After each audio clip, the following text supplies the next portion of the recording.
Oke, guys, so finally I'm back setelah semingguan ada event di 3 tempat, kemudian di 2 kota. Jadi saya kemarin barusan dari Bali tanggal 10, tanggal 11 saya ngisi acara mega seminar di Generali. Cukup menarik sih karena insurance semakin aware tentang digital, gimana cara memanfaatkan digital dan gimana caranya untuk mengubah followers menjadi prospek atau customer. Karena Anda tahu sendiri sekarang itu semuanya masuk ke digital. Indonesia aja Instagram ada 100 juta orang, kurang lebih ya. 100 juta orang. Jadi harusnya Anda bisa memanfaatkan entah itu Instagram, entah itu YouTube, entah itu TikTok untuk bisa mendapatkan prospek atau target market Anda di situ. Ya kan? Jadi kalau misalkan Anda cuma masih menggunakan cara-cara yang lama, sayang aja gitu. Karena harusnya bisa dapat lebih, tetapi Anda cuma menggunakan cara yang lama. Maybe it's okay buat Anda, tetapi kalau kompetitor Anda menggunakan cara yang lebih cepat, ujung-ujungnya adalah Anda atau perusahaan Anda akan ketinggalan dibandingkan kompetitor. Itu yang jadi big problem. Ya, jadi very happy untuk melihat industrinya bahwa seperti asuransi seperti Generali sudah mulai aware terhadap digital, supportnya luar biasa, dan ya harapan saya adalah semua bisnis di Indonesia ini mulai mengerti tentang hal ini gitu, bahwa kita bisa loh memanfaatkan semuanya, jangan hanya pakai social media hanya untuk konsumsi aja. Nah itu pertama tanggal 11. Tanggal 12 saya berangkat ke Jakarta, istirahat sebentar, dan tanggal 13 ada event lagi. Nah ini cukup menarik nih, event bareng dengan Koperasi Hartanah ya, dengan Bu Indari, ngebahas tentang affiliate. Nah sebelum masuk ke event ini, sebenarnya gini, saya ngelihatnya adalah, ini perspektif saya, mungkin Anda bisa mendapatkan hal dari sini. Kenapa sih saya ngelakuin list building nih? Kemarin pertanyaan itu, dan kenapa lu fokus di list building? Oke, kita ngomong era dulu deh. Eranya itu adalah, kemarin itu eranya, atau hari ini itu adalah eranya content creator. Nah, kenapa kita bisa bilang eranya sudah matang? Yaitu adalah, semua orang udah tahu istilah content creator. Banyak sekali orang ngajarin tentang content creator. Jadi penggunanya udah banyak, content creatornya banyak, yang ngajar udah banyak. Anda lihat nih di sana sini ada orang ngomongin konten udah banyak. Oke. Agensinya udah banyak.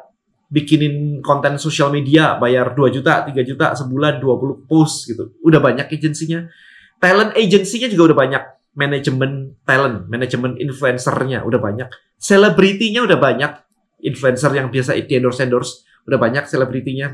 Investasinya udah ada. Anda lihat YouTuber yang gede sudah mulai diinvestasi dan sebagainya. Content creator semua kan. Kemudian kelasnya banyak, kemudian eventnya juga udah banyak.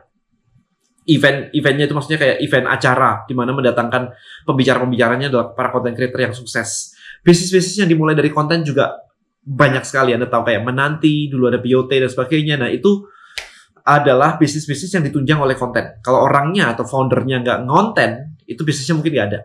Jadi dari situ itu kelihatan banget bahwa era content creator ini sudah matang.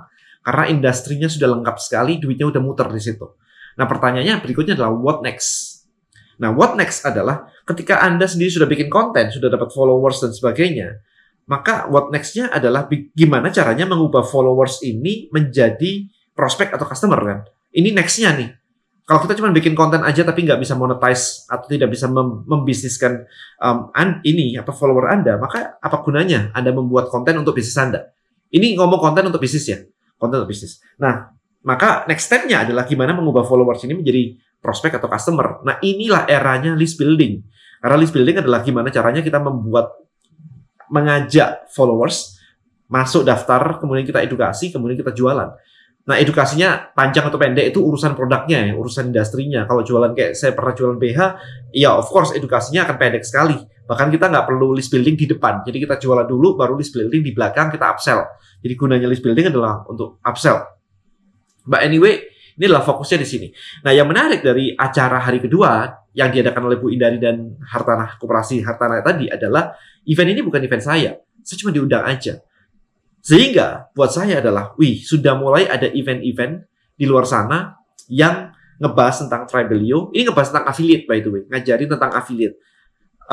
Tapi yang ngadain bukan Denny Santoso, yang ngadain itu orang lain. Nah ini yang saya bilang bahwa berarti penetrasi marketnya sudah mulai bagus. Dan kalau sudah ada yang sampai bikin event seperti ini, maka harusnya nggak lama lagi akan banyak lagi yang bikin event atau ngajarin. ngajarin tentang Tribelio. So, saya sendiri melihat di YouTube ya, di YouTube sudah mulai ada beberapa video dari orang lain yang ngajarin tentang gimana bikin landing page pakai Tribelio page. Jadi pelan-pelan industrinya penggunanya sudah banyak. Jadi pengguna Tribelio sekarang udah belasan ribu orang as a chief-nya ya, bukan pengguna semuanya. Kalau pengguna semuanya itu udah kayak gede banget sih. Tapi pengguna yang chief-nya itu sudah 18.000, mendekati 20.000. Kemudian secara event sudah mulai ada, yang ngajar sudah mulai ada, yang dapat duit sampai miliaran sudah mulai ada. Jadi ini pelan-pelan. So, I'm building kayak begini. Iya, saya ngebangun kayak begini bukan sesuatu yang mudah dan cepat. Saya membangunnya udah cukup lama. Ya, Anda tahu sendiri perjalanan saya di Tribelio beberapa tahun belakangan ini. Udah mendekati 4 tahun. Kalau dihitung dari launching sih sekitar 3 tahun lebih dikit. Ya, 3 tahun lebih dikit. Gitu. Ya, banyak up and down-nya. Tapi intinya adalah, saya ngeliat bahwa, prosesnya arahnya ke sini nih. Saya build movement, saya build edukasi, konten YouTube saya setiap hari kayak begini. Dan eventnya mulai muncul, expertnya mulai muncul, yang dapat duit penggunanya juga udah mulai muncul. Tinggal tunggu waktu. Ini kalau dijalanin secara konsisten akan lebih growth lagi. Nah, ini yang Anda inginkan di bisnis Anda. Nah, terakhir setelah itu tanggal berapa itu tadi? Tanggal 12, tanggal 13, tanggal 14 saya istirahat, tanggal 15 barulah event List Building Mastery untuk publik.